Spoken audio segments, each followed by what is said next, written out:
ubundi bajya bavuga ngo wirukane satani, uvuge ngo mu izina rya satani gende, ngo nuko nta kintu cya satani kibarizwa muri wowe. Tuza wiba, ntuza ubeshya, ntugira blague, ntuza wica gahunda, ntugira umugambi imbere y'amaso y'Imana. Igihe cyose ubwiriza cyangwa uririmba cya satani harakantu, satani ntizayirukana iyindi. Ibiraho nta hiba ya uri mu madeni y'abandi barahebuye, waratanze ntiwishura ibyo watanze, warangiza ngo koma shitani nukuyigaburira ntaho yagiye iraho satani. Abandi Bwana sifiwe bazabirukanga ngo tware dufashe ngo satani amapepo ngo twayamaze. Abandi ngo nimureke dutere haleluya ngo dufate ipepo ngo rira satani yatugoye. Muzofata ishara nibuye ry'itoroshi ntimuzofata satani, ntimuzoyifata satani bahe, tiba mu biti, tiba mu mabuye, tiba mu sikivumu, satani tiba muri sakame, satani bahe. Tuzi cyakintu kiba muri wowe uzuvuga ngo ibintu byose warabishoboye ngo ari cyakunaniye. Tuzi unashaka ko kimenyekana, iyo kigiye kumenyekana uzutushaje kanisa kama wimukira muri indi. Kirya niyo satani pire et simple. Satani ni ya chambre noire, tuzukenera kwirunguruka. Niyo hari abasimba batangiye kugira ngo tuzugira ngo bagiye kubabona, ukamusohoka ugatora igitabo nkugiye gucura inyana. Niyo satani, niyo satani. Iyo icyo nyine kiba muri wowe cyakubujije. Uzuririmba uvuge ngo nibimbamo binanduza Baba mtakatifu we. Amen. Ibintu byose warabiretse, hari cyakunaniye niyo satani, niyo nyine, niyo namahembe yayo, niyo nyine niyo satani. Kandi icyo ntibogishamburiye, haba nubwo bokwimba, haba nubwo bohamagara ntiboyihamagara. Moyo wako kuliko uyalindayo. Chunga ulimi wako, chunga maneno yako. Anakuja Bwana mwenye kanisa, atalichukua kanisa bila kunyanzi, limesafishwa kwa damu ya mwana kondoo. Kanisa safi, safi, safi, safi. Haleluya! Kanisa safi, safi, safi.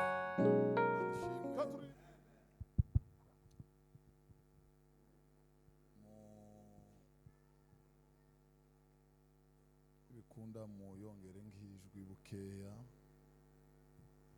Murakoze.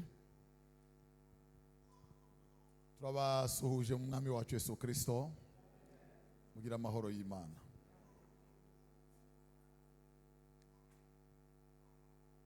Abaturaritse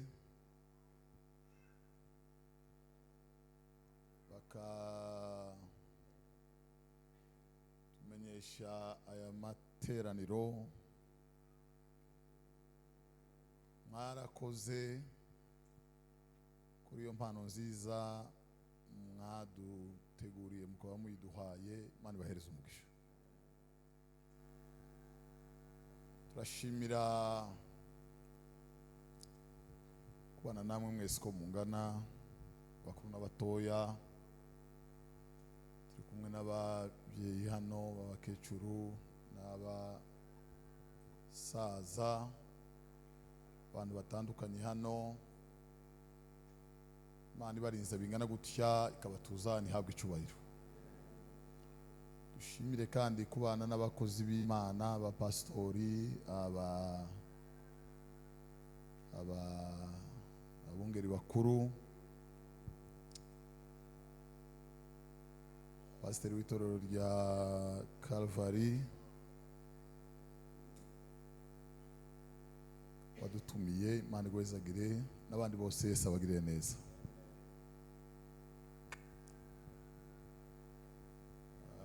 Twishimiye kubana turi kumwe n'umubyeyi wacu. Twishimiye kubana nawe, Imana imuhereze umugisha.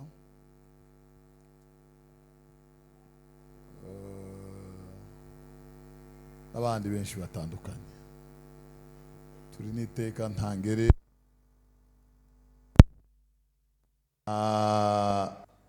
beya na ndutira baririmbye bacuranze n'abandi baririmbye. Bavuze gutyo kubera ko ndemera neza ko twobana nabo bana neza kubera ko ni mu bantu bakeya babazi cyane kandi kubamenye soko twabanye nuko nayishuriwe ico bari cyo gituma twobana neza kugeza dusezeye muri isi. Mani bahereza umugisha kandi aracuranze cyane pe kabisa kubera imyaka yayigenda sente sinzi kundu singifashwa vuba ariko aracuranze numva biraje kabisa. Mani guhezagire cyane hamwe na madame we yaririmbye neza rwose. Mani bahereza umugisha.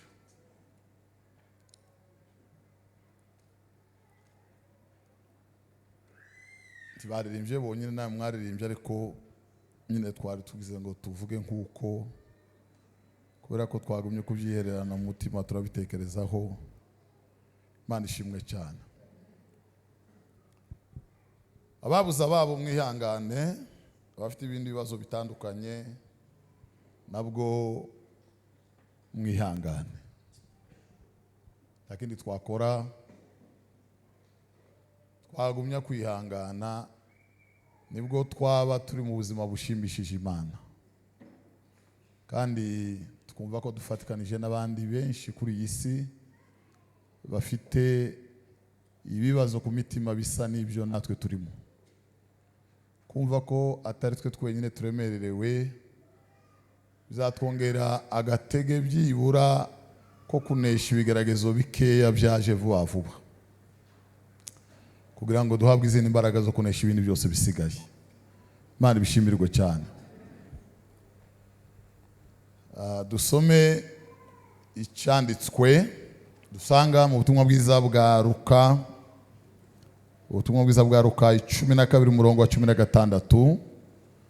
Ubutumwa bwiza bwa Luka 12 umurongo wa 16. Nuko abacira umugani ati, hariho umukungu wari ufite imirima irumbuka cyane. Nuko aribaza mu mutima we ati, ndagira nte ko nafite aho mpunika imyaka yanjye.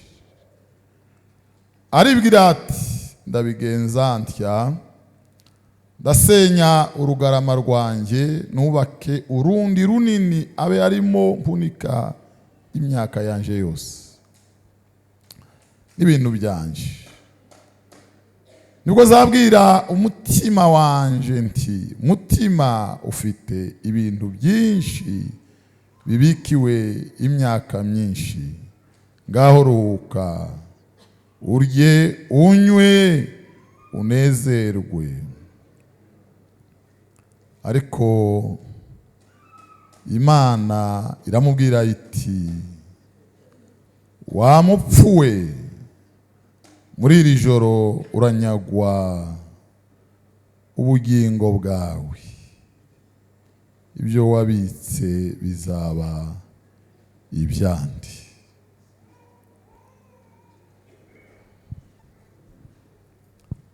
Mwami Imana iri hejuru y'amajuru, nasema asante mtakatifu. Mara tena tunasema utuwie radhi kwa kila kosa na dhambi.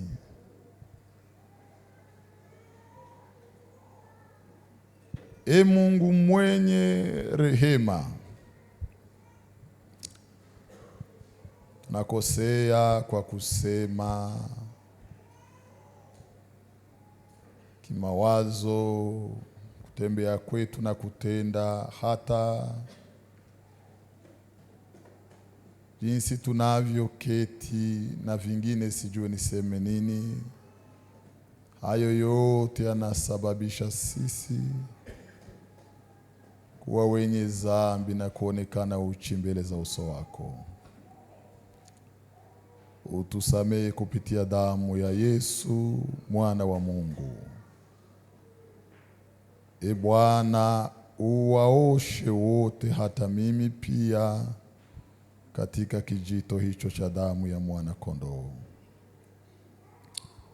Tunaomba mvua ya vugu na mvua ya masika kuweza kuzinyeshea roho zilizokauka, mioyo iliyokauka, kengeefu na ukame wa kiroho na mifupa mikavu.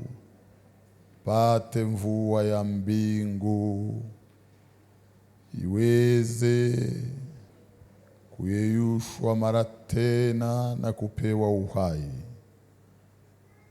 Huku tunakemea kila chipukizi la shetani lishindwe kabisa. Kufukurudilie, e Mungu wa Israeli. Na ninaamini kwamba utatenda mengi kulingana na vile ulivyo mtakatifu milele na milele. Amena.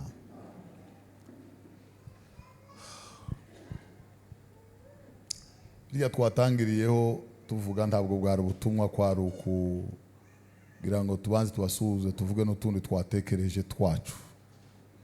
Ntabwo byari ubutumwa kwari ukubaganiriza gusa.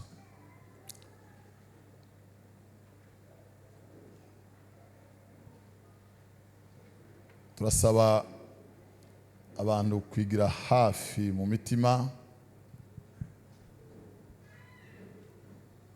ni naho tugiye kuganiriza kugira ngo abantu bagire icyo bagabanye kivuye ku Mana.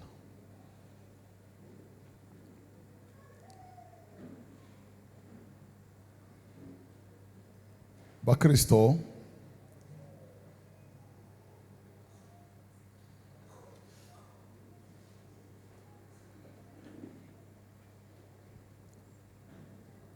ntangire kuri iri jambo. Iminsi yose umuntu abaho yose, yaba myinshi yaba mike, aho yayigirira, dufitemo umurimo umwe gusa muri iyo minsi yose. Iyi yindi mirimo yose, iyo kuja hanze, niyo kuba abantu bubaka, niyo gushaka akazi no kuja kuri kaminuza, iyi yose ni pasta. No kuvuga ngo ni dala entreta anatanda. No kuvuga ngo ningo kuvuga ngo umuntu abe yihuzenza mu gihe turindiriye kintu nyacu. Mu minsi yose hadakuyemo n'umwe, iyi yose muzamubona, dufite gusa umurimo umwe gusa. Wanasifiwe. Yose no kwitegura gupfa. Yose no kwitegura gupfa. Ibintu byose tubaye tubigira umwanya tutarapfa. Umwanya tukiraha tukaja kwa tayeri, umwanya tukiraha tukaba tuguza amabafle, umwanya tutarapfa tukaba tugize gute. Tutwose mubona no kugikorwa nyaco kitaraza, tukaba tumeze imvi basi, abandi bakaja muri sala, abandi bagasonesha makanju. Ibi byose muza mubona abantu bikora bakaba babyigira kubera ko turindiriye kwanza. Niki turindiriye gupfa. Misi yose niyo kwitegura gupfa. Bwana sifiwe. Ari sengesho yari orari ntangaza risengwa n'abakristo benshi cyane, kandi ritazabona igisubizo haba namba. Abantu benshi usanga basenga ngo Mana nguzampiherezo ryiza, Mana nguzambi iherezo ryiza. Iryo sengesho ntabwo rizasubizwa kuko ntacyo kuvuze. Usaba iherezo ryiza no gusaba gute? Nta kindi ubusabye. Mana Bwana nakuomba unipe mwisho mzuri. Nuko iyo umuntu asaba iherezo ryiza nuko ataba afite urugendo rwiza. Basi agateganya ngo ahari kumwisho basi nanje nzogira kontoro. Iherezo ryiza Bwana sifiwe. Iherezo ryiza ntabwo ari kurya abantu bavuga ngo dufite umukino iri ni igoro na ririya ngo umuntu aragenda yirukanka ngo arisange nkara kumwisho ahita ritora atambuka yigendera. Ntabwo ari iyo ngiyo. Iherezo ryiza ndakanduka sakanduka teretse iriya kumwisho ngo umuntu arahita agatambuka nahita yigendera nk'agakaratasi kari karambitse cyangwa umutemero w'ikaramu.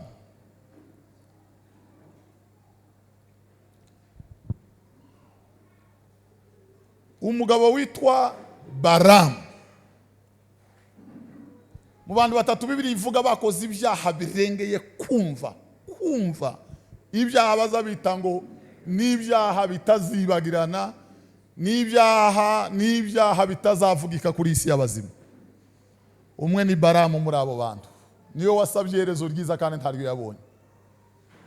Niyo wasabye iherezo ryiza kandi ntaryo yabonye. Niwe wa mbere wakoze icyaha cyatangaje Imana. Yazanye umutego arawinika imbaga ayitega Isiraheli. Isiraheli yose iraza irafatwa arayihambira gutya Isiraheli. Imana irababara mu bwami bwayo. Warangize Bwana sifiwe. Akavuga ngo Mana uzampa iherezo ryiza ntaryo yabonye. Mu gitabo cya Yuda aravuga ngo bagendeye mu cyaha cya Kayini, ngo bahomboka biruka batirinda, ngo bagwa mu cyaha cya Baramu. Bagwa mu cyaha cya Baramu. Ngo bahinduka ibicu, bahinduka abapfu. Bakristo imibereho yose turiho muri isi yose niyo kwitegura gupfa.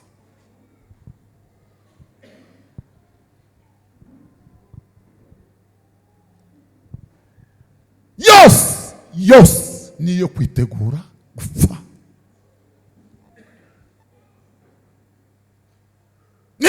Niba hari ikintu kitagira agaciro, niba hari ikintu kitagira imbaraga, ni ubuhamya bw'uwapfuye.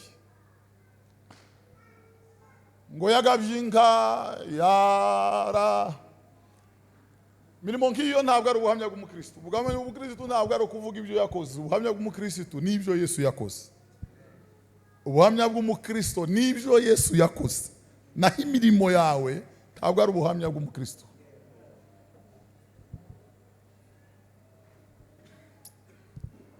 Niba kugaba inka impamvu duhagararaho hano ku maziko nta juru riri aho ngaho.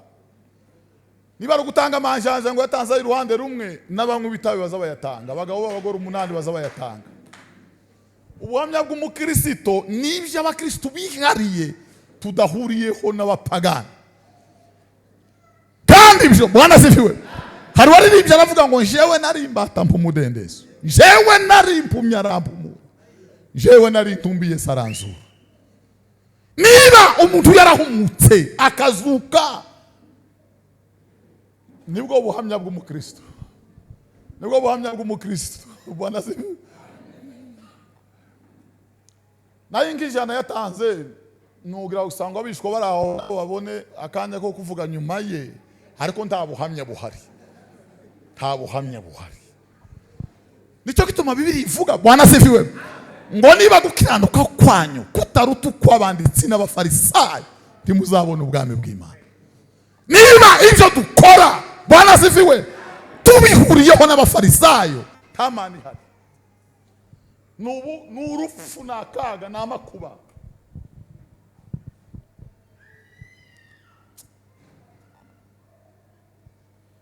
Bwana sifiwe.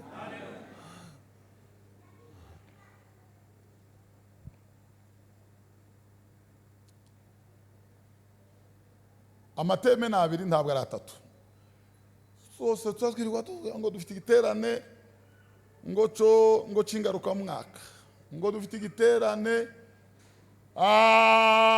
ngo cyo gutaha urusengero ngo twarujuje ngo rimaze imyaka 5 ntatoro rimaze imyaka 5 byahereye inyabihanga rizogaruka Yesu ntatoro rimaze imyaka 5 n'ugufeta umunsi pastor yabonye akazi ariko ntabwo ari umunsi itorero ryatangiye.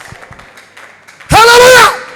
Itorero ryatangiye kera isi tarabaho byari mu bitekerezo by'Imana.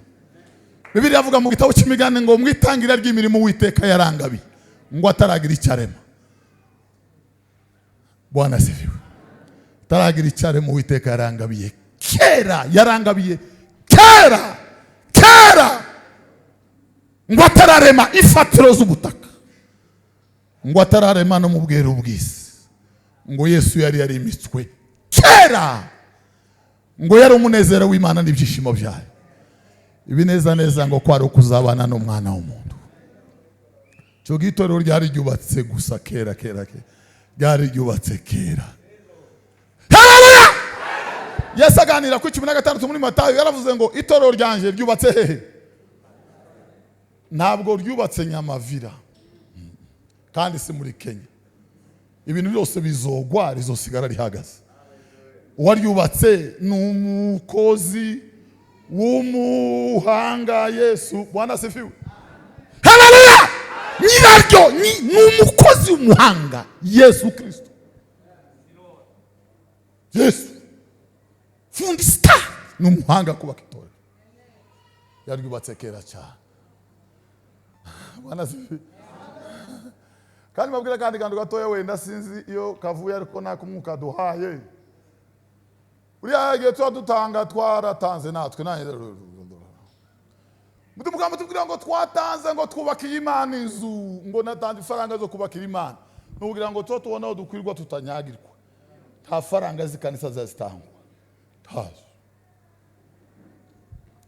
kanisa saribahe kanisa ni ryari ninde wotanga ifaranga zikanisa zo kubaka ikanisa wala si niba dutanga ifaranga zo kubaka ikanisa no kuvuga ngo ibyo bakikanisa biva mu Bushinwa ibindi bikaba biva wenda muri Bangladesh ibi byose dushiraho n'amatara ibindi bikava muri boutique. Bibiliya Bwana sifiwe. Bibiliya iravuga ngo Imana ntiba mu nzu zubatswe n'abandi ntibamo iyo sima ntiba muno ngo ntiba mu nzu zubatswe n'abantu kigira ikikenya Imana ibahe. Haleluya! Bwana sifiwe. Ntiba mu nzu zubatswe n'abantu aho ni mu gitabo cy'ibyakozwe n'intumwa ntiba mu nzu zubatswe n'abantu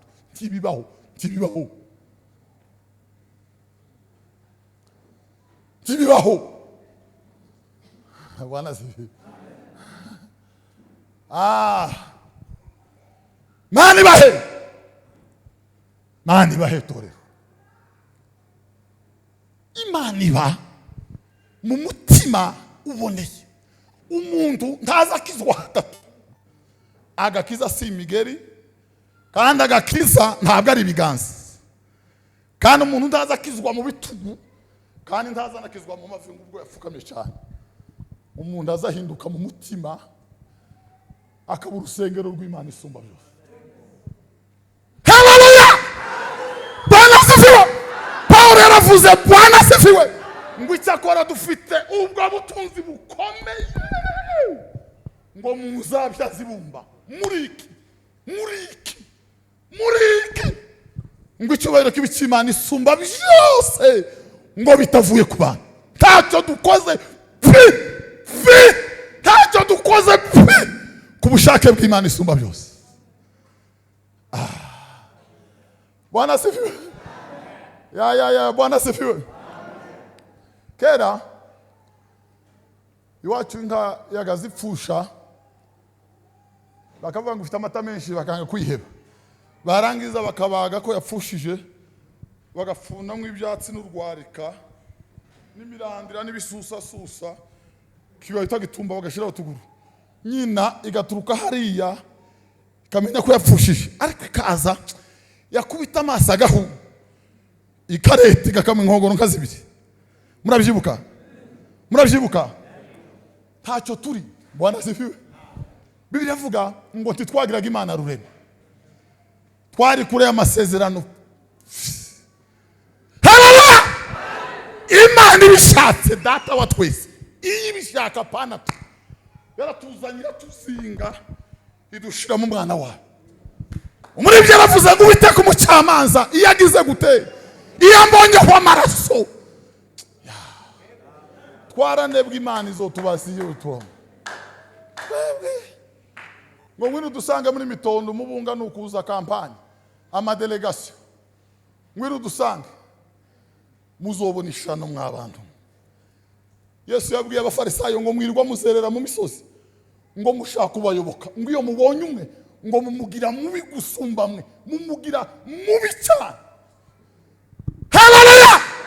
Abafarisayo bingingiraga abantu kuza mu idini, muze muri twe, muze mu ryacu, mutwegere, nitwe dufite inyubako, nitwe dukomeye hano. Ngize inyigisho z'abafarisayo. Yesu arababwira ngo mwandyarya mwe muzobona ishano, ngo mwirirwa muzunguruka mu misozi no mu bibaya mushaka uyoboka idini ryanyu. Bwana sifiwe. Bibiliya ivuga ngo Paulo na Sila, Bwana sifiwe, ngo bararirimba mu rukerera izimbo hejuru. Fatiro z'inzu ziranyeganyega, iminyururu iradohoka. Igitangaza ngo wa murinzi aravuga ngo reka yice. Reka nice. Ariko nijoro Paulo aramubwira ngo ntugire icyo witwara, ngo turi hano twese. Ntugire icyo witwara, turi hano. Ngo akongeza itabaza, ngo arareba abona Paulo aricaye, abona Sila aricaye aregami. Niki cyaba yarapfukamye aravuga ngo bagabo bene data. Haleluya! Ngirente bagabo mwe, ngirente. Tuba twaramubwiye nguze muri mitonde, uze muri Kadesi, uze muri iri ryegereye ibubembe, nitwe twabanaga n'umukecuru. Uze muri tabenako, niyo hari abayumbe bose no baza bataramira. Haleluya! Paulo aramubwiye ngo wizere umwami Yesu, wizere umwami Yesu, wizere umwami Yesu, wewe nabo mu rugo rwawe murakizwa. Amen. Yesu, Yesu. Twagize ibyago,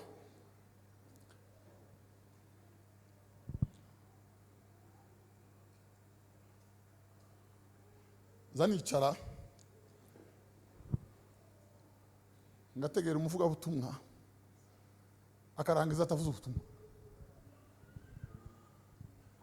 Abantu bazatumirwa igiterane gahera na gatanu kikarangira nimugoroba batavuze ubutumwa bwa Yesu. Kuko ubutumwa ntibuza buvuga abagabo bose, ntibuza bunavuga abagore bose. Ubutumwa si ibitekerezo by'umuntu, ubutumwa si amakuru yawe. Haleluya! Bwana sifiwe. Bibiliya ivuga Bwana sifiwe ngo nijoro mu rukerera, Bwana sifiwe, ngo abungeri bahindanaga kugikumba nijoro, ngo abone ku mutwe w'abamarayika baragure ngo musihofu tunawaletea habari njema ya furaha, inkuru nziza y'agakiza. Niba kebaza bayigendana n'abavuga butumwa bakeya bayisigaranye, inkuru nziza y'umunezero. Habari njema inatembea ulimwengu. Haleluya! Inkuru nziza icyo bita habari njema. Abantu bazabiga teoloji bagapfa batayivuze. Umuntu azaviriye bakamuha amatika amakanisa yose agataha atayivuze. Bwana sifiwe.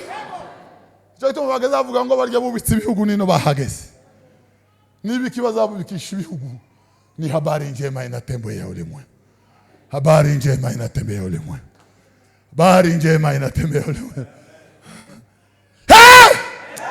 Ariko mana yawe Paulo, Petero na Sila, Petero na Yohana ngo bagera imbere y'urusengero rwitwa Rwiza, ngo basange kirema cyariki ngo cyasabirisaga bishira, ngo hageze ngo kirabareba ngo kigira ngo aricyo bagihereza. Petero ngera kukibwira ngo uturebe neza ngo cyongera gukonontora amaso ngo agisubira bakibwira ngo ifeza ni zahabu tabyo dufite icyo dufite nicyo tuguhereza. Haleluya. Barakibwira ngo mu izina rya Yesu w'i Nazareti ngo kirabamba dukwere mu bwomba mbarikishirana nabo gitamba abari umwo abari basigaye mu maveni quartier zose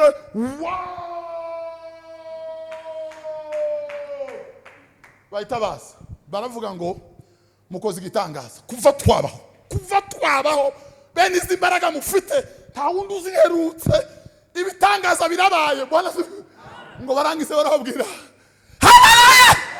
ngo n'imbaraga ki n'ubutware ki birahesha gukora bene ibitangaza. Mbabwiraga aho dutandukanye abayumbe banone bindyarya amabandi twebwe twama tuvuga ngo nari maze iminsi 3 masayina ngo naje mpaye impuha ngo turabayumbe mu muriro iyo ni satani n'ubwibone bwa satani. Haleluya. Ariko Petero yarababwiye arababwira ngo sitwe gasopo sitwe timuturebe ni wa wundi mwarayemije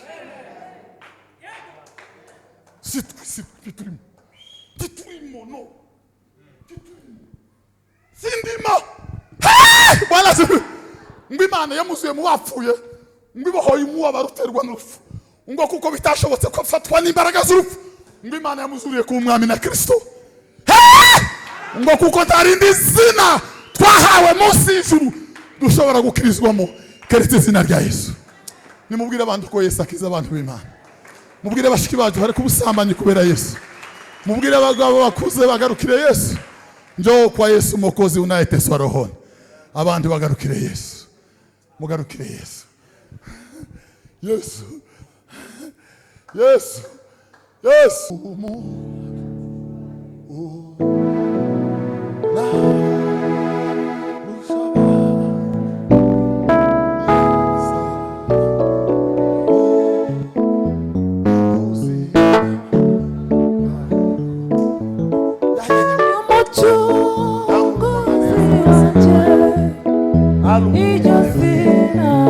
Bwana sifiwe.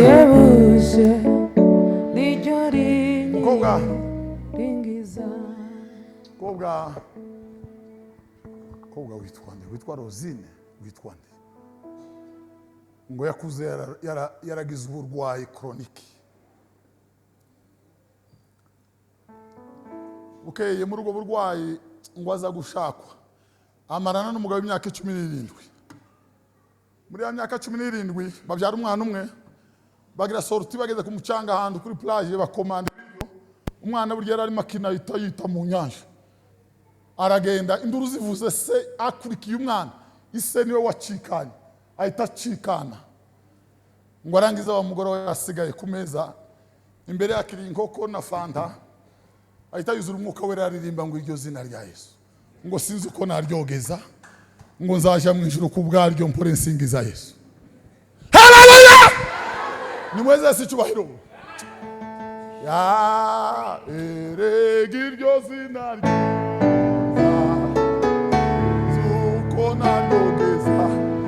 zina rya Yesu. Zina rya Yesu. Zina rya Yesu.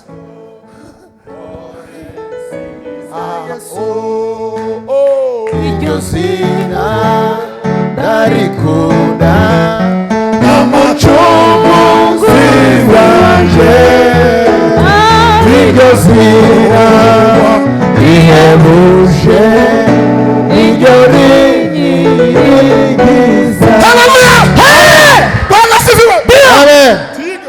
Tigezari hapana ngo yuzuye gusumuka wera ririmba izina rya Yesu. Iyo ndirimbo yatibutse ubwo nkasalamu yo kumuhumuriza no kubwira basigaye kwisi. Bwana sifiwe. Ngo babwirwe izina rya Yesu. Bavuga butumwa. Umuntu azaguruka kivuga aho yageze ndi apotre n'ijuru ireba. Kristo azoreba iki? Muze mubwira abantu Yesu. Nimubwira abantu Yesu wapfuye akazuka. Nimubwira abantu ko Yesu.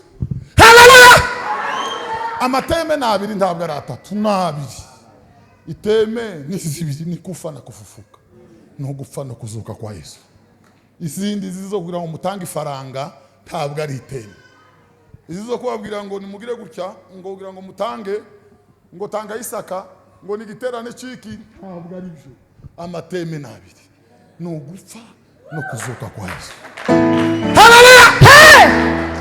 Amasuteme nabiri. Amasuteme cyangwa amasu topic nabiri. Bwana sifiwe. No kwihana no kugaruka kwa Yesu. No kwihana no kugaruka kwa Yesu. Kwihana no kugaruka kwa Yesu. Nizo zombi zungirije nizo. Nyuma yizo mu giterane izindi ni kamere igiye kubwirwa abanyakamere kugira ngo bafashwe. Haleluya! Ariko Yesu. Bwana sifiwe. Uriya mabwire ndimuzu ko turi mu gusirimba cyane ndahiye Imana ntabo bujuke buhari nta nubwenda kuza turubwama turirimba none twarasagatuye nakanda kincuke kari mukuri mukagira ngo yakuriye mu bazuru no ukumira twama tugira ngo nta muntu utakiri muririmbye ukuye njewe ntabo bujuke ndahiye Imana amateme n'ibindi byose ntabyo ndahiye Imana. Yesu yabwiye abafarisayo arabahindukirana arababwira mu mboni arababwira ngo ndababwira ko muzopfana ibyaha byanyu muzopfana ibyaha byanyu yawo kavuga kandi gatoya abayuda bagaza pfana Yesu ngo ntaza yubaha isabato kandi biranditse ngo kumbuka siku ya sabato jewe muri iyi minsi mikeya nonga igangahuka je nanizi ngo sabato ni kuwa gatandatu sinzi ukuntu uzamena nk'ikizeze nkabewe ibintu inyuma no je nanizi ngo sabato ngo ni kuwa gatandatu ngo ni après vendredi entre yakanga mugabo mwaravuze ngo ni entre lundi na nakazirimo kagira yo nanizi ngo sabato ngo nuguwera. Bwana sifiwe. Ese turi kumwe ntabwo neza kubasetsa kandi yo mvuza abantu bagaseka nzanga wa n'Imana kuko atari kiba yambwiye. Bwana sifiwe.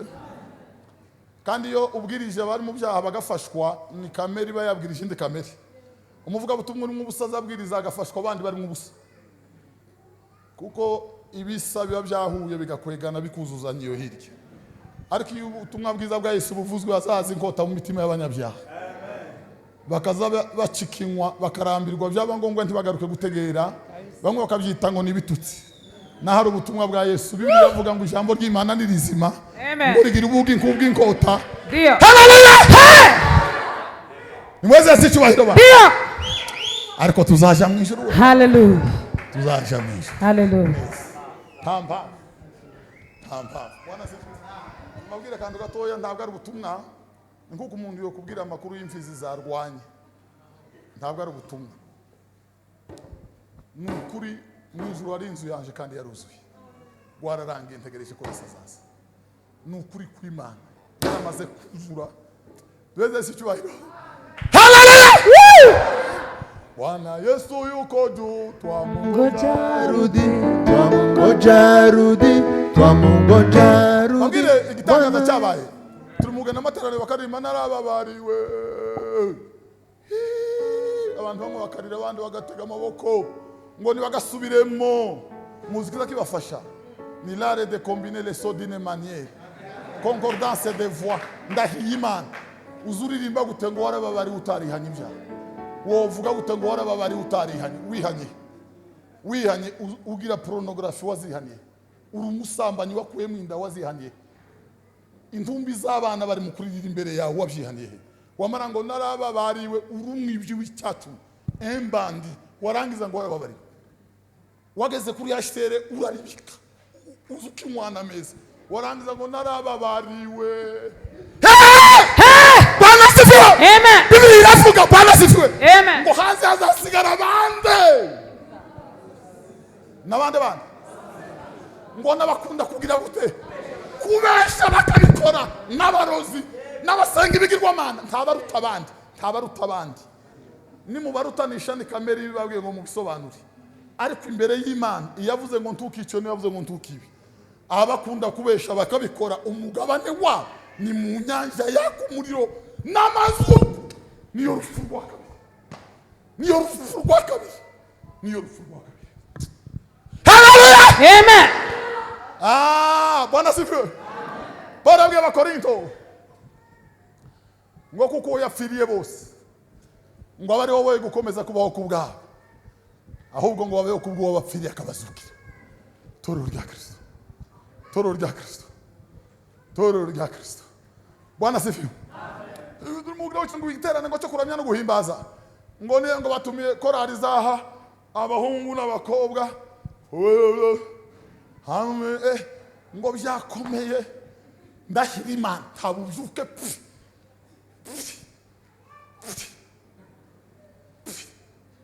Ububyuke ikizakiranga ububyuke ni ibintu nka bibiri. Ikizakiranga ububyuke icyambere ikizakiranga ububyuke nuko abantu baza bafatwa n'umwuka wo kurira mu materaniro, abantu bakarira abagabo n'abagore, induru zikavuga, igitangaza kikaba, abantu bagatitira. Paul yabwiye Timoteyo ngo iyo nibutse kubizera kukurimo ngo kutaryarya kwahere muri nyogokuru wonike kumanukana nyokoloyize ngo niko kukubamo ngo za ngukumbura ngakumbura n'amarira yawe. Haleluya, Biblia inavuga Bwana sifiwe ngo bazaga gusezerana ngo bakegamiranya amajosi ngo bakarira bakristo amarira yabaga mu bitaramo yagehe. Abantu baje barivye compassion, abandi bari mu kurya ifaranga hano hanze zidafite gahunda, abandi bari mu kwishuza abandi faranga batabakabye ngo ni Lambere wamuhaye 50 none kura mwaka $1,000 uzokibazwa n'Imana.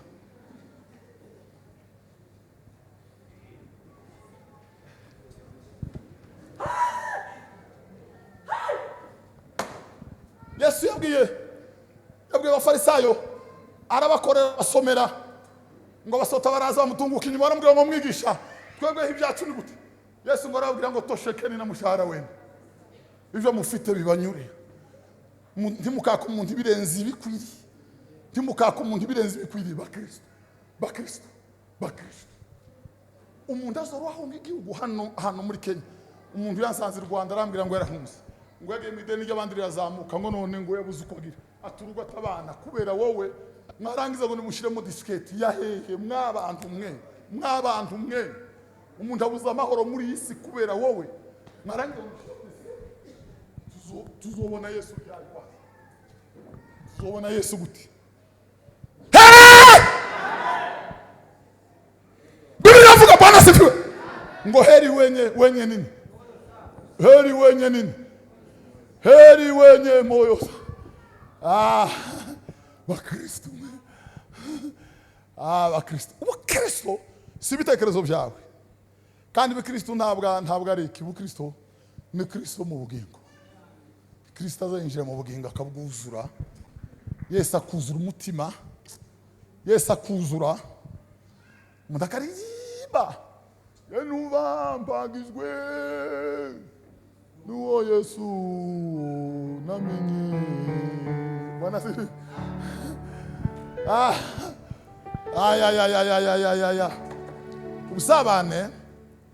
Ubusabane kubera ko tutaza twumva icyo Imana yavuze tuba tubyita gusangira ngo n'umunsi wo gusabana. Twashikiriye abantu bagafata icupa rya Primus n'irya Fanta cyangwa twego turi abakristo tugafata jus na orange tugahuza ngo turi mu busabane tukarya. Ibyo si ubusabane uko nuko gusangira ni kimwe no muri mariage ntaho bihuriye. Nuvuga ngo ubusabane harimo kurya, harimo gusangira imibabaro, harimo gusangira amakuba n'agahinda. Kandi kubabarana n'undi birasigura ngo umubabaro wawe ndawumva neza kandi ibyo uvuga ntabwo ubyikora n'agahinda ndakemera uri umwe nanje. Nicyo bazabita ubusabane. Tubayeho ntituzawunda taha umuntu ari mu kuburara n'abana twarangiza ngo dufite ubusabane ngo dufite itorero ni urukanka nk'urwo kwinjizamo ibimasa twagatuja tugahurizamo izivuye mu mibunda, izivuye mu cyo hagati, izivuye zose mu rukomanka tugapfa kurunda mu ntiziziranye zikarara zikubitana imisare n'amahembe zikavunana. Niko tubayeho mu iparuwasi. Ariko nitugera ku gihe cy'ubusabane tuzobabarana n'abababaye, tuzorirana n'abarira, tuzosogongeranira imibabaro, tuzumvana abavandimwe. Bwana sifiwe.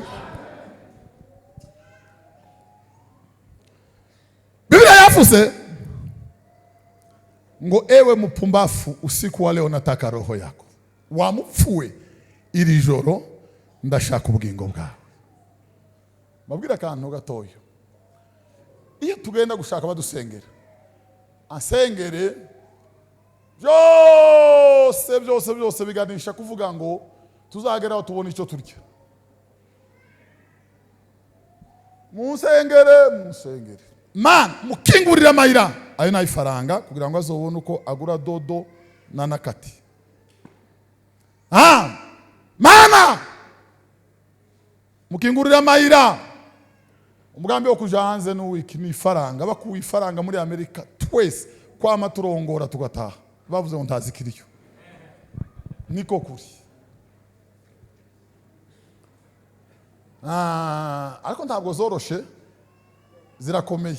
Aho zibitse hose yaba umupolisi ufite magazine zitatu, afite itegeko ryo kurasa mu gatuza no mu mutwe igihe yagize tendance. No kuvuga ngo zira tizibaho. Bwana Yesu yuko juu, twamungoja arudi.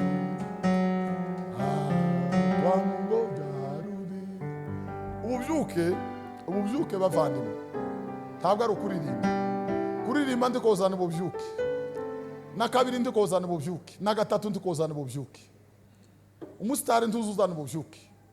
Bibiliya iravuga ngo nimwihane muhindukire, ibyaha byanyu bihanagurwe, iminsi yo guhemburwa ibona ukwiza.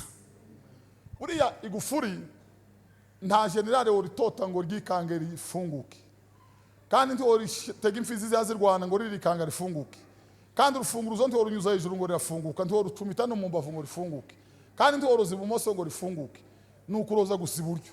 Ububyuke nabwo ntabwo ari ugukanika, inzira nimwe n'ukwihana no guhindukira, iminsi yo guhembuka ikabona kuza. Naho ibyo bitabaye, nubwo twogira imikutano 1,400 tukaharura ko ari we mwinki 1,000 pfi, n'ukuri nta bubyuke burimo. Haleluya! Yesu yabwiye abigishwa, arababwira ngo kandi ubutumwa bwiza bwo kwihana ibyaha ngo no kubabarirwa mu izina rye ngo bukwiye kubwirwa amahanga yose. Ngo nimwe bagabo b'ivyo, niba turi abagabo, ntituri abagabo bo gusirimba cyangwa bo kuba barevera, turi abagabo bo kubwira abantu ngo bihana ibyaha, dutegereze uzaza. Mwihana ibyaha, mwegere umwami Yesu.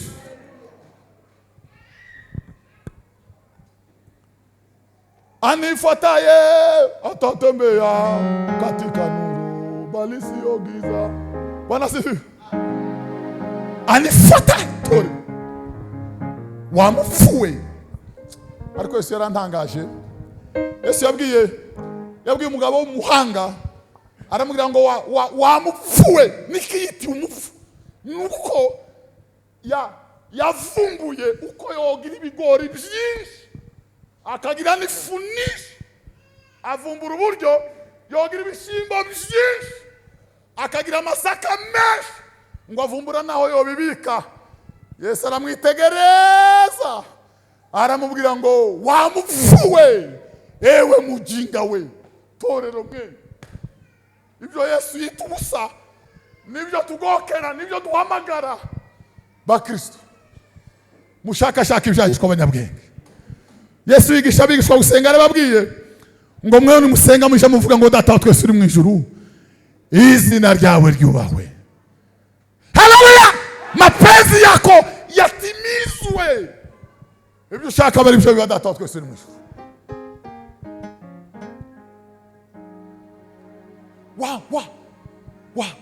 Wamupfuwe. Yesu abwira uwo mugabo. Ibi dutekereza ko nitubigeraho tuba tugeze ku kintu wabigezeho. Yesu yamwise umupfu. Ibi tugokera wabigezeho, Yesu yamwise umupfu. Cyo gituma Petero yabwiye Yesu ngo twasize byose kubw'izina ryawe Yesu. Twasize abagore bacu, twasize amasambu yacu, twasize bashiki bacu, bite byacu Yesu, bite bwite byacu Yesu.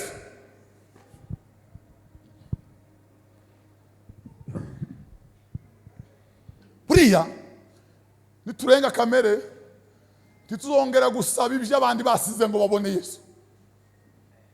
Niturenga kamere tituzongera gusabira amasambu abari bayafite. Paulo yaravuze haleluya, ngo ibintu byose natekereje ko ari nk'amase, ngo kubw'ubutunzi butagira akagero, ngo ari bwo kumenya Yesu Kristo umwana w'Imana. Umwarimu yaravuze ngo kwizera niko kwatumye Mose ngo yanga kwita umwana w'umukobwa wa Farawo, ngo kuko yatekereje ko gutukwa bamuhora Kristo. Ya duweze si cyubahiro. Ya mana yaje bona se ngo yatekereje ko gutukwa bamuhora Kristo, ngo biruta ubutunzi bwose bw'Abanyagiputa, biruta byose.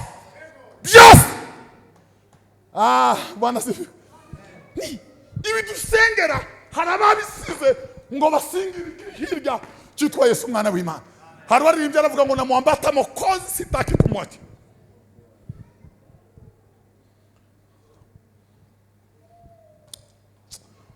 Yesu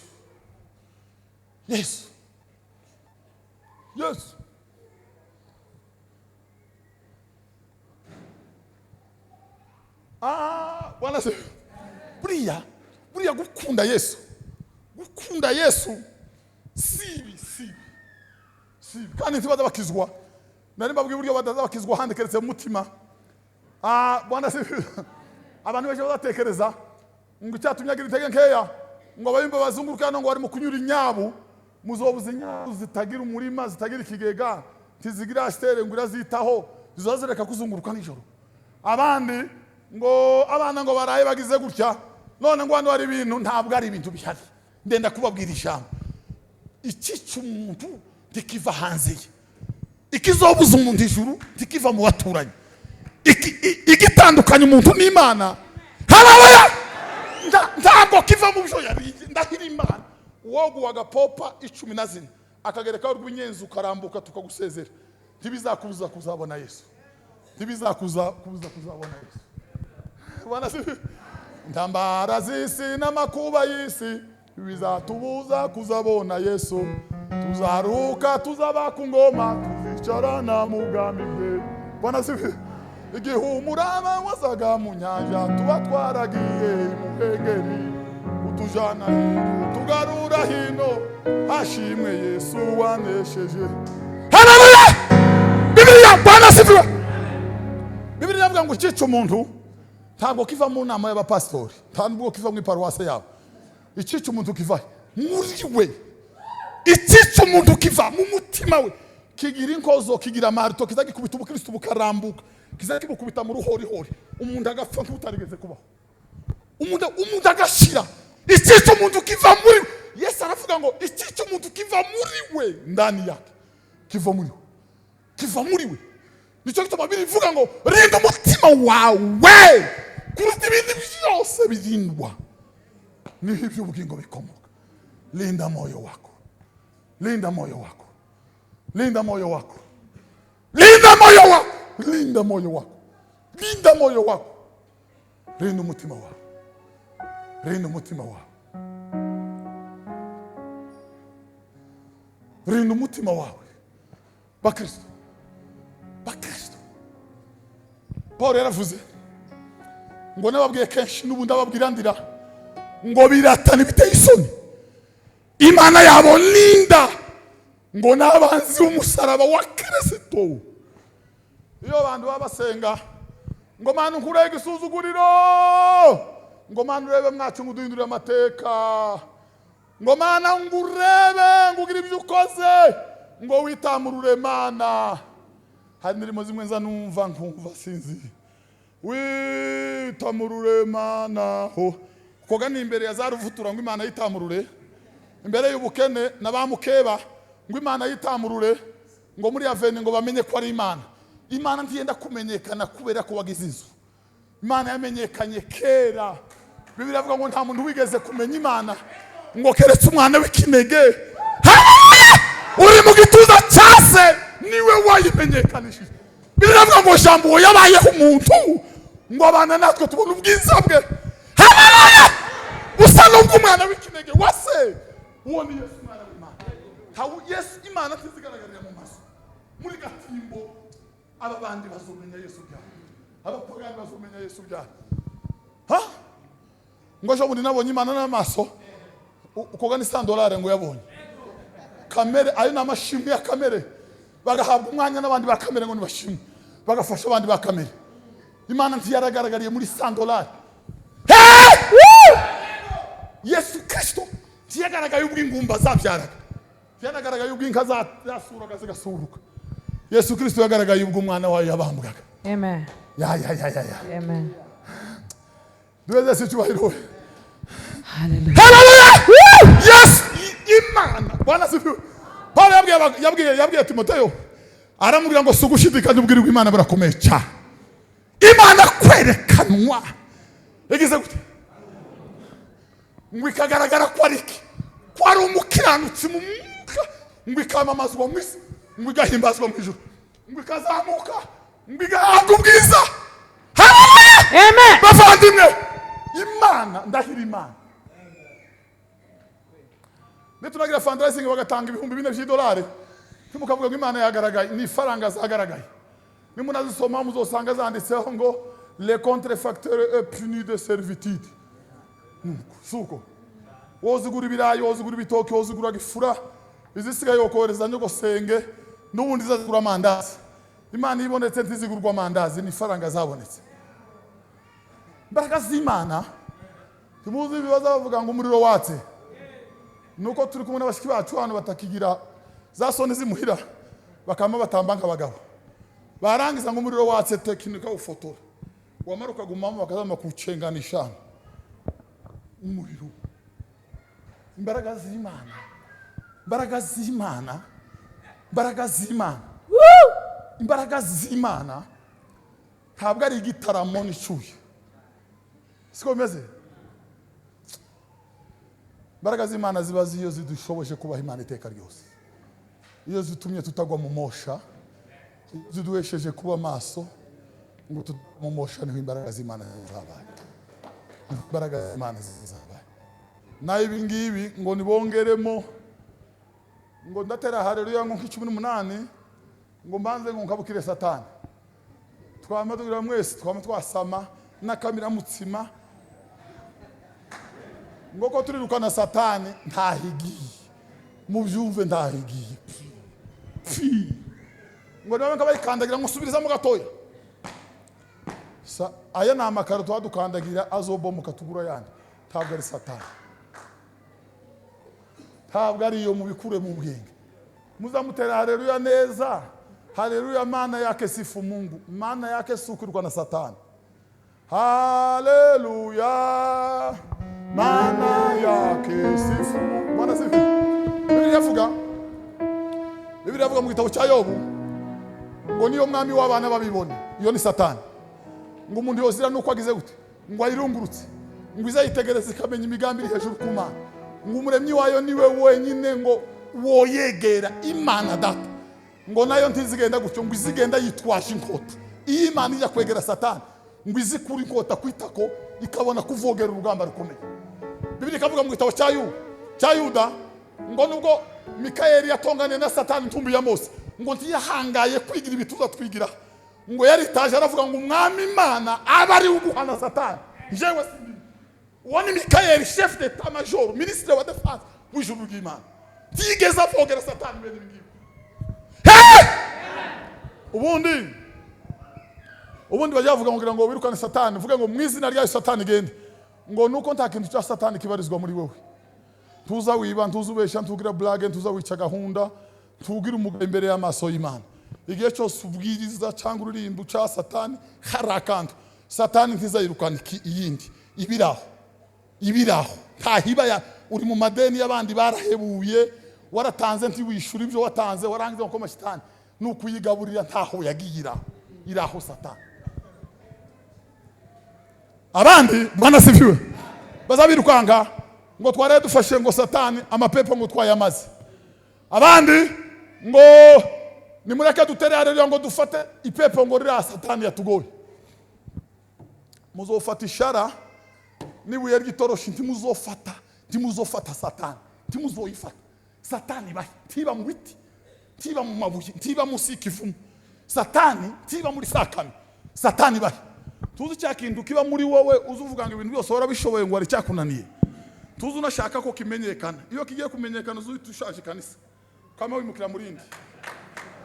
Kirya niyo satani pire et simple. Satani ni ya chambre noire. Tuzi ukenera kwirunguruka. Niyo hari abasimba batangiye kugira ngo tuzugira ngo bagiye kubabona ukamusohoka ugatora igitabo nk'ugiye gucura inyana. Niyo satani. Niyo satani. Iyo icyo nyine kiba muri wowe cyakubujije. Uzuririmba uvuge ngo nibimbamo binanduza. Baba mtakatifu we. Amen. Ibintu byose warabiretse. Hari cyakunaniye niyo satani. Niyo nyine. Niyo n'amahembe yayo niyo nyine niyo satani. Kandi cyo ntibogishamburiye. Kandi cyo ntibogishamburiye haba nubwo bo kwimba, haba nubwo bo hamagara ntiboyihamagariye. Niyo nyine yawe izokubuzije.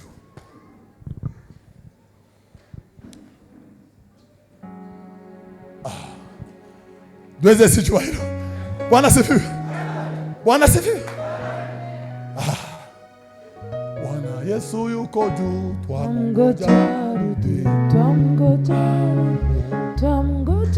rudi. Bwana Yesu twamngoja.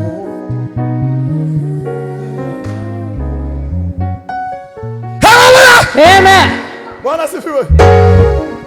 Imana ishimwe ko ntabwo ndagira tendance yo kubwiriza nkukeneye itike mu bantu. Biragatsindwa n'Imana isumba byose. Biragatsindwa n'Imana. Biragatsindwa n'Imana. Nabwo Imana ngo mana ningira tendance y'itike mu bantu. Ifaranga uzonkure kuri liste y'abavuga butumwa wahamagaye muri aka karere sinkongere kuboneka mu biterane by'abizera. Uzubwira abantu Yesu wenyine gusa. Utegereje ko mukiza azaza kunyuma. Hallelujah. Utegereje ko Yesu azaza. Amen. Tunamungoja Yesu arudi. Amen. Tunangoja Yesu arudi. Babwire mu bitugoye si kanseri na sida bitugoye. N'ubukene ntiburimo ndahiye Imana. Ubabazwe n'ababyeyi bacu barakigira gute? Ubabazwe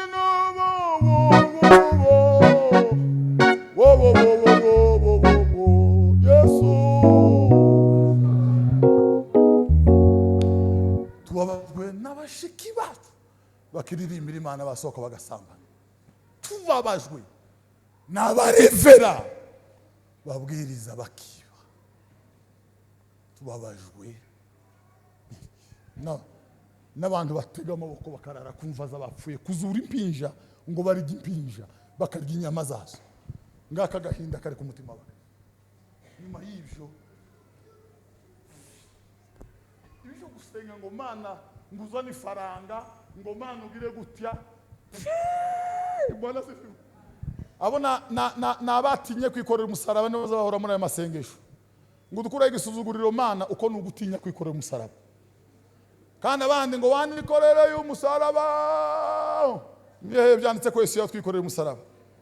Ayo na magambo yino kugira ngo abanyantegenke bamafashwa. Ariko Yesu yaravuze ngo ushaka kunkurikira yiyange yikorera umusaraba we. Haleluya! Yikorera umusaraba we. Bwana sifiwe. Amen. Ikorera umusaraba. Tuzoutura tugeze kwa Yesu.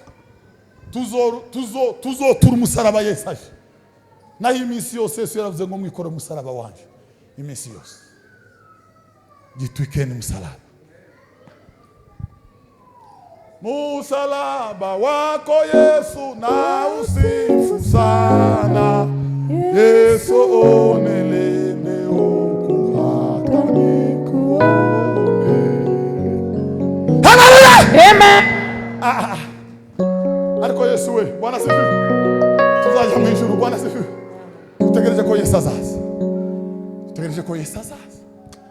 Musalaba wako Yesu Asifu sana.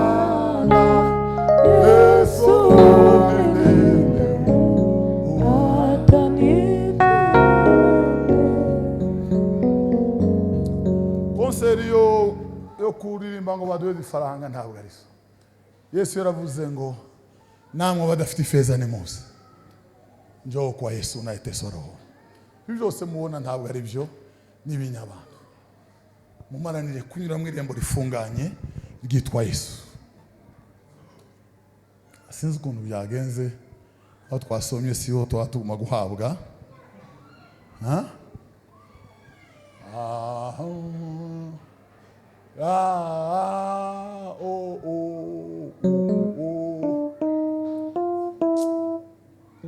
Ndetse gukurikira amateka y'indirimbo ya 35 mu gushimisha. Indirimbo yaririmbwe na Sarah Flower. Yaririmbye sicyo cyantangaje ukuntu yaririmbye nuko yatangiye. Natangajwe n'ukuntu yaririmbwe n'umugore wari ugiye kuba missionnaire. Ubwo bwato bwaturikaga ari mazika bari ku nkombe hakurya ngo bumva ate iyo ndirimbo aravuga ngo mpe kukwegera mwami Yesu. Ngo agenda zikagahora bari hakurya baramwakira.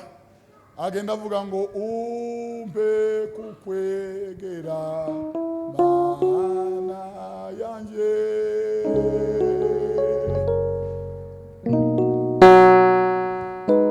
Amazi aramurengera arasinzira kugeza none ntaragaruka.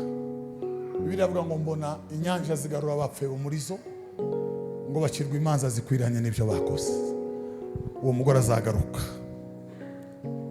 Iyo ndirimbo umunsi Titanic izika ngo niyo yari iri muri bato ngo yero munganye mu nyanja abari mu yandi mato barumirwa. Iraririmba umbe kukwegera mwami Yesu. Itangira kuzika yamaze amasaha 3 itararangiza. Iraririmba abandi igihumbi kirenga baraho baracikana. Babaririmba ngo umpe kukwegera mwami Yesu. Aho ndi bari bakaba basaba amazu n'ibindi ibi byose twatwirwa tugokera. Umbe kukwegera mwami Yesu. Iraruhira zika baramanuka bashikuzimu. Dutegereje ko Yesu azabahamagara mu izina bakazamusanganira mu bwami bwo mu ijuru. Dutegereje Yesu azabahamagara. Yesu azabahamagara. Haleluya! Perutse ugira agahe gato akantangaje numva narindi ngira nk'udutotsi dutoya turanjana. Numva ko hejuru yanje homonganira ibintu. Numva ko bararirimba ngo ubwo azozahamagara amazina yabe. Numva ibivumvuri, numva za saruhembe, numva hano zagonganye jamiraba. Nanigwa kubyuka ndahiye Imana ndaruhande yeguka kadavuga ngo Mana mbutubaraga neguke Imana yanje.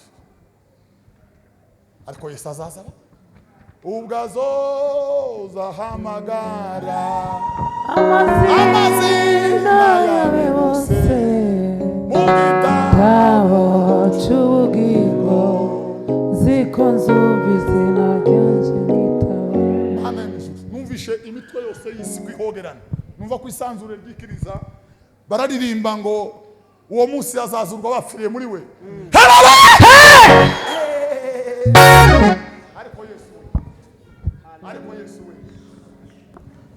Ariko Yesu we torero nigiye cyo kwakira Yesu.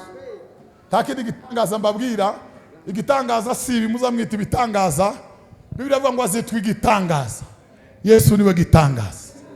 Mwakira igitangaza cyitwa Yesu. Nijuru yari igitangaza avuka nk'igitangaza. Akura nk'igitangaza apfa nk'igitangaza. Aje kuzimu nk'igitangaza azuka nk'igitangaza. Azamuka nk'igitangaza azagaruka nk'igitangaza. Azatujana mu ijuru nk'igitangaza. Uwo ni Yesu mwana w'Imana.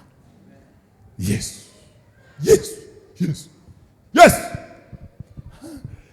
Yesu.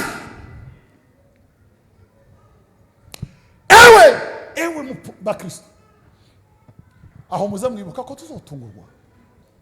Ese torero aho muja mwibuka ko tuzotungurwa.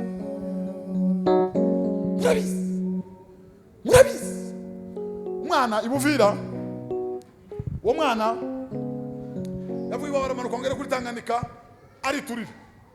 Ngogera ari abantu baramwemera aragenda ngogere hariya ingona yiburukira hagati ye n'abantu iranyeregeta. Ngogere hariya iramukurura iramujana kugeza izi saha tarasaba kugaruka. Noneho igitangaza mu gitondo kare ubwo nyina yaza muhereza icyayi yarazi ko aribwo bwa nyuma atazongera kumubona. Mu ijuru Imana yari yavuze ngo nataka roho yako, ndashaka roho yako, nta kindi. Yobu yaravuze ngo mpamagara no kwitaba. Haleluya! Imana nataka roho yako. Hari Mungu w'abanaka wo kumunanje yararirimbye ngo umunsi umwe nzogenda bambure. Bogira ngo nagiye yo ngo baratyaza umupanga aja guca imigozi yipfuna mu gasambu ararambye bamutoye yashize kakangahe atangiye kubora. Tiyarazige yaza tyaza umupanga ko mu ijuru bari bavuze ngo nataka roho yako. Ewe mupumbafu nataka roho yako. Kurubaka inzu nataka roho yako. Nataka roho yako. Uziko muzamutekereza ko hari uri hejuru ufite ijambo avuga ngo nataka roho yako. Ariko jumenya yuko iherezo ry'inzira zawe riri mu kuboko kwawe nitegeka. Haleluya! Iri joro nataka roho yako. Bagenzi, iri joro data afite ububasha aragukeneye mwana w'umuntu. Data aragukeneye nataka roho yako. Ni kuzabwira Yesu. Kuzabwira Yesu. Nataka roho yako. Nataka roho yako.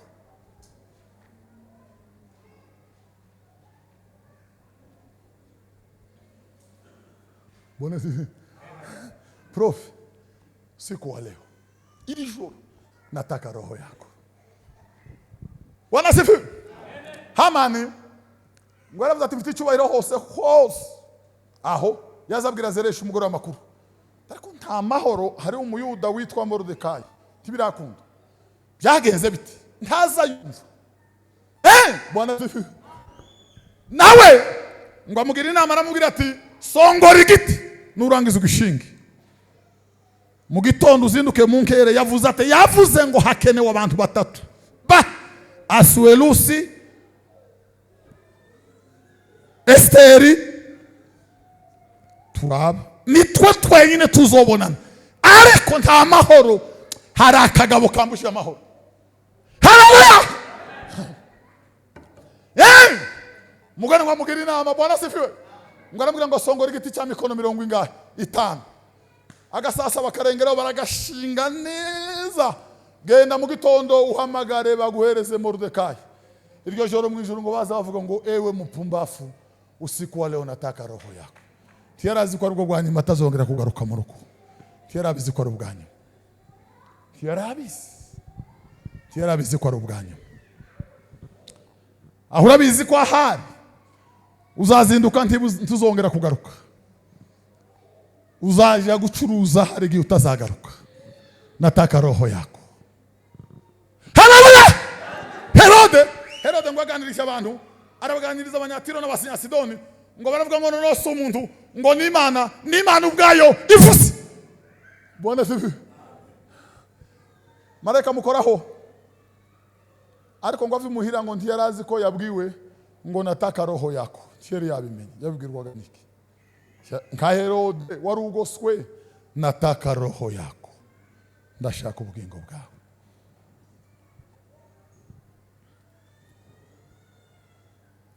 Bakristo aho muje mutekereza ko hari igihe tuzava muri isi tuzayirirwamo ntituzoyiraramo.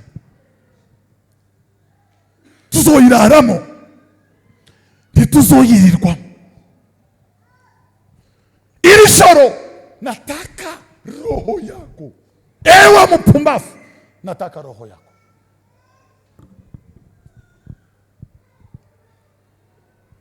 Goriyati ngo rafite abambari yatutse Isirayeli iminsi 39 uwa 40 ngo baramuhagarariye abambari bamwambika inkweto bafunga sentire bamwambika ikanju bamwegereza icumu bamugotesha yandi ngo aramanuka nkugiye gutukwa Isirayeli bisanzwe. Yarazi kwiryo joro n'ijuru bavuze ngo ewe mupumbafu Usiku wa leo nataka roho yako. Nataka roho yako.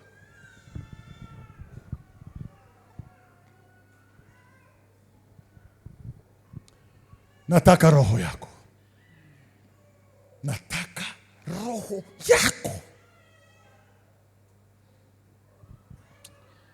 Hari umugabo wese kufigoma. Barave muri Tanzania kurangura ngo bagere mu nyanja Tanganyika.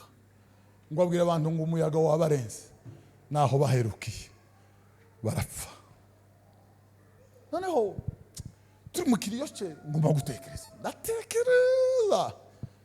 Nibuka indirimbo yaririmbwe n'Abanyatanzania muri 96 ubwo ikorari yazikaga ngo bari bamaze kurangiza umurwa ariko ntibawegereye ngo bahise bazika batora imirambo yatumbye barayizana baja ku maziko ngo bagereye bararirimba baravuga ngo ndugu zetu walikufa maji ngo walikufa wakiwa ni makundi mawili ngo heri wafao katika jina lake Yesu. Makundi muru aba bose muzamubona twadupfusha na makundi abiri. Heri wafao katika jina lake Yesu. Hahirwa bapfa bapfira mu mwami umwuka arikiriza ngo ye baruhuka imihate yabo imirimo yabo ijane nabo ibakurikiye. Heri wafao katika jina lake Yesu. Heri wafao katika jina lake Yesu. Heri wafao katika jina lake Yesu.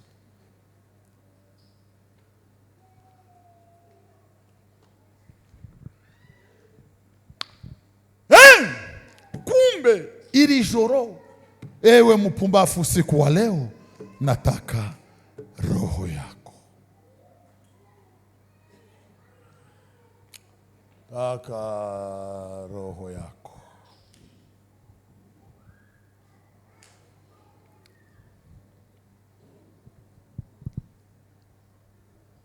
Ka fataka negato dutekereze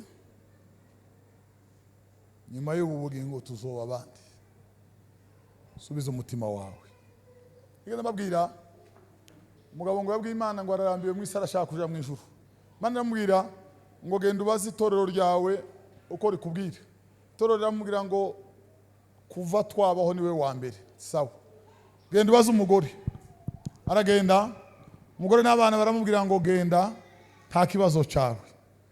Imana iramubwira ngo genda ubaze umutima wawe. Ubaze ngo ese mutima mpagaze gute. Umugabo ngo yatangiye gusenga umutima uramunyomoza ntiyatanze yamena. Ngo yahise ahunga ntiyagarutse imbere y'amaso y'Imana.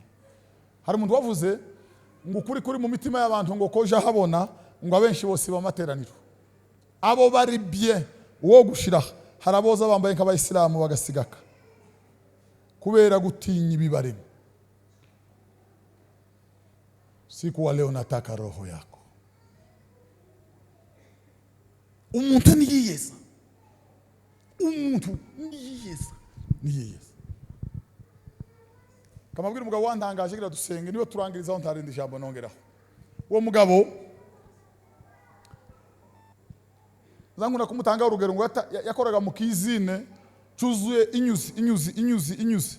None umunsi umwe ngo asiga ibutura y'umwana yari yacitse ngo arataha akura akanyuzi gatoya mu kibaraza cyuzuye inyuzi ngo akuraho kagufiya ngo aze gusona.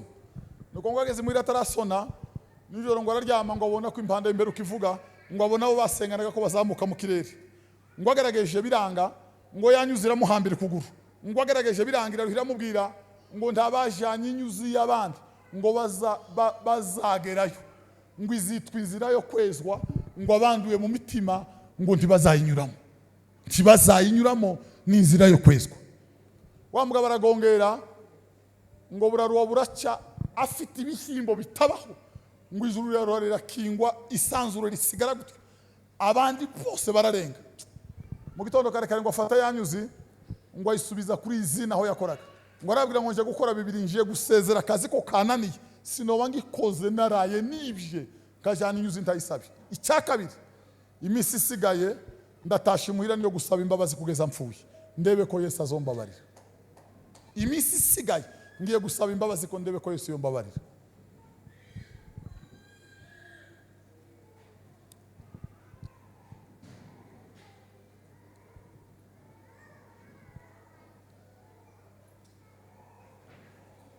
Bibiliya abantu bazama bavuga ngo we ngo nje sinza ndoga ngo kandi sinasambana, ariko hari ibindi bitoya bikumaze byaguseregese, hari ibindi byaguhindanije, hari ibindi bizakubuza Yesu.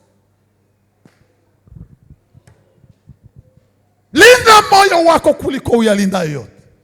Chunga ulimi wako, chunga maneno yako. Anakuja Bwana mwenye kanisa, atalichukua kanisa bila kunyanzi, limesafishwa kwa damu ya mwana kondoo. Kanisa safi, safi, safi, safi. Haleluya! Kanisa safi, safi, safi. Turirimba kabategereje Yesu. Soto wa Kristo kabategereje Yesu. Soto tugira kabiri kabategereje Yesu. Soto tugira gitaramo kabategereje Yesu. Tuamungoja Yesu arudi. Lakini dutegereje gusa ko Yesu azaza.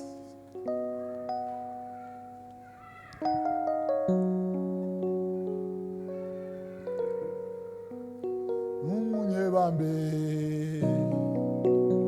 agira neza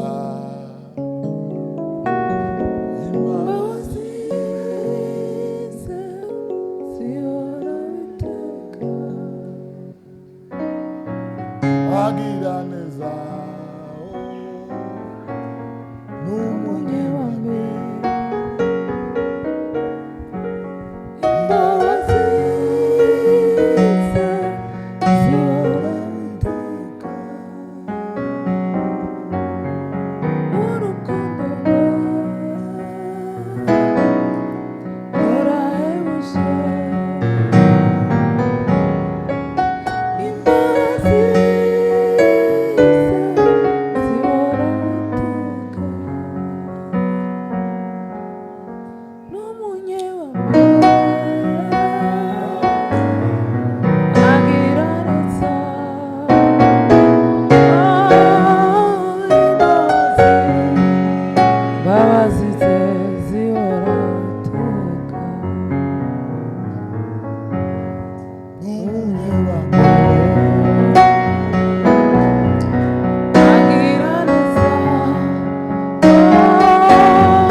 amagira duse nimukaza mwishuza abandi faranga mutabakabi, niba aramukabi 100 uzumwishuza 100. Kindi umuntu wese yihana ibyaha arangize gusa cyakora icyaha hari igihe cyo gufasha kwishurira abana ishuri, hari icyaha cyo gufasha ikindi. Ariko nagira ngo nkubwire, iyo ubaye ubuzima butizwe umurindi n'icyaha, uba utuye mu isanduku, amaherezo n'urupfu. Ngwino kwa Yesu akubabarire, ngwino kwa Yesu akubabarire. Abantu bakuye mu inda bantu na wavasi tugasenga n'umunyebambe agira neza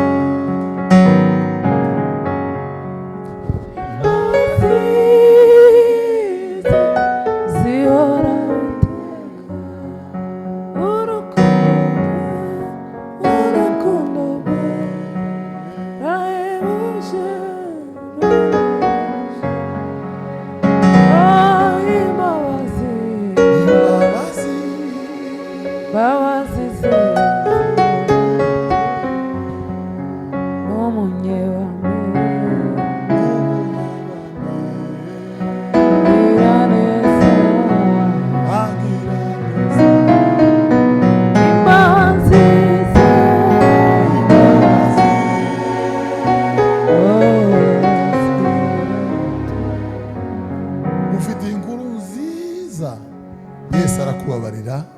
urahinduka icyaremwe gisha. Basi tugusengere. N'umunyebambe agira neza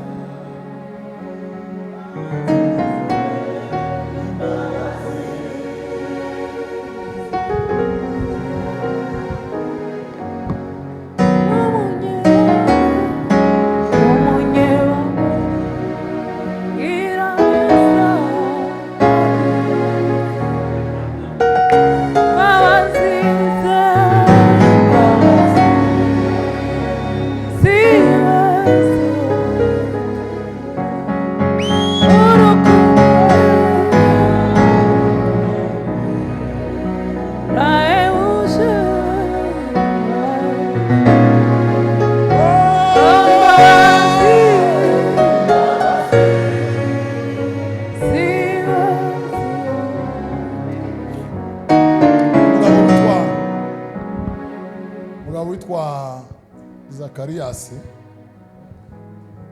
umunyakameruni yaraye itorero rya Semuseke ari masengesho y'imisi 70 irenga. Mana ngo yaramubwiye umukira umusore kandi ubwo yarashaje ngo wigeze kubesha umukobwa umwe kuzamushaka birangira utamushatse. Mana yaramubwira ngo gende kumushaka umusabe imbabaza kubabarira. Zakariyasi arasohoka ajana n'umushoferi baramanuka mu byaro barahongoka amusanga igikecuru aramubwira ngo turi abasore nawe nabanje kubwira ko nzo gushaka ari binyoma umbabarira. Barataha amaze kumubabarira ngo bagere mu nzira. Zakariyasi ngo abwira shoferi wari mutwaye ngo numvishe umuntu umpamagara kwijwi rinini cyane ngo aramubwira ngo ese ninde guhamagara hano tugeze nta bantu batuye ngo aramubwira ngo yaye numvishe umuntu ampamagara. Shoferi arasohoka azenguruka imodokari ngo agaruke ngo yinjire mu modokari ngo ahamagare Zakariyasi asanga yamaze gusinzira yamaze gusanga Imana isumba byose. Imana yari muhamagaye. Mwabesha abakobwa mwabesha abahungu Bwana mwenye kanisa nakuja numunye bambe agira neza bawazize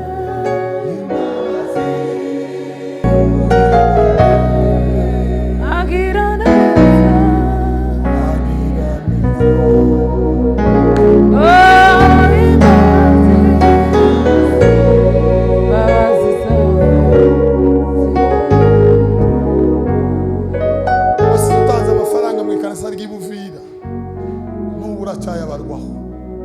baza bagura sendi mukavura kuritanga then ulimwelea ameza anakuja Bwana mwenye kanisa umunye bambe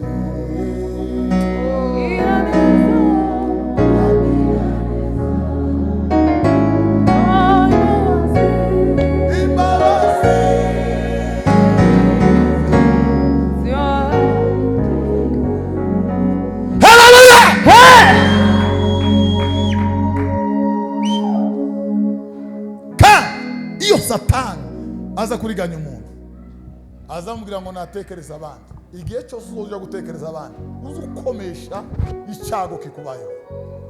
Tekereza umutima moyo wangu moyo wangu moyo wangu. Kadusenge.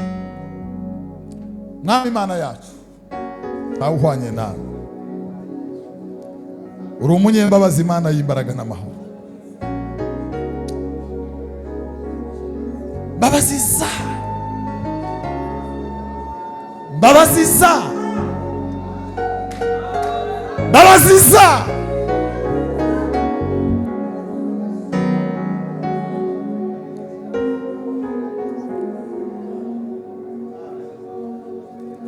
imbabazi zawe mwa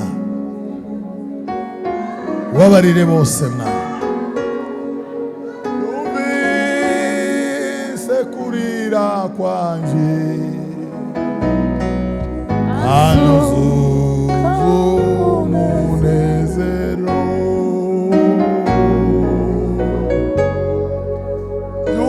yumvise gusenga kwanje anuzuzu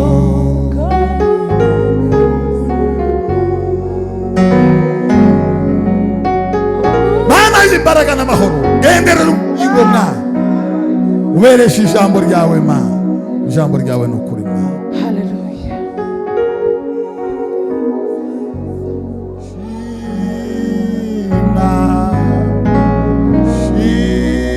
Shima imazwa mwami Yesu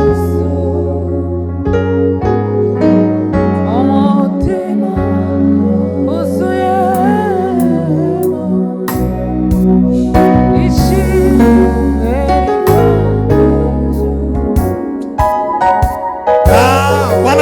Amen. Hallelujah. Hey!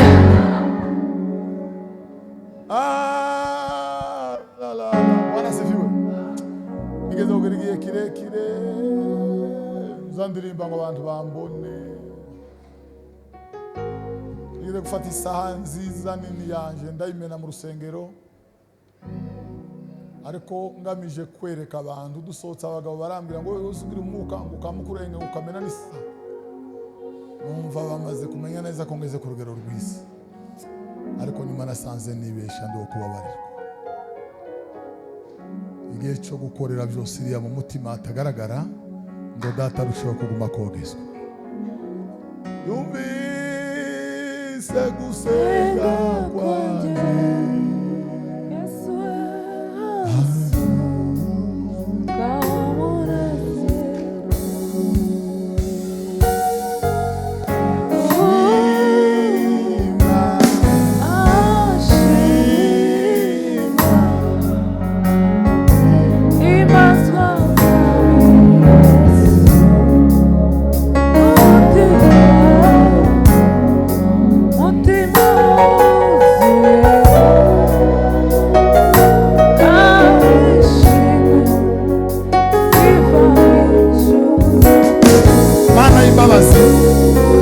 ndagushimiye kuberesheje ijambo ryawe ubejejeho umugayo n'umwanda amaraso y'umukiza Yesu abatembeho amazina yabo yandikwe mu gitabo cy'ubugingo niwaza bazagusanganire mu bwami bwawe amahoro y'Imana arengeye ayomenywa nataramira imitima n'ubugingo bwawe mu izina rya Yesu umwana w'Imana mu gitabo cyawe cy'ubwami bandikwemo wirengagize gukiranirwa ibyaha n'ibicumuro amafuti n'imyanda n'ibindi byose ubikurisha amaraso ya Yesu byibagirane bahinduka intore n'intungane zawe mu izina rya Yesu amen.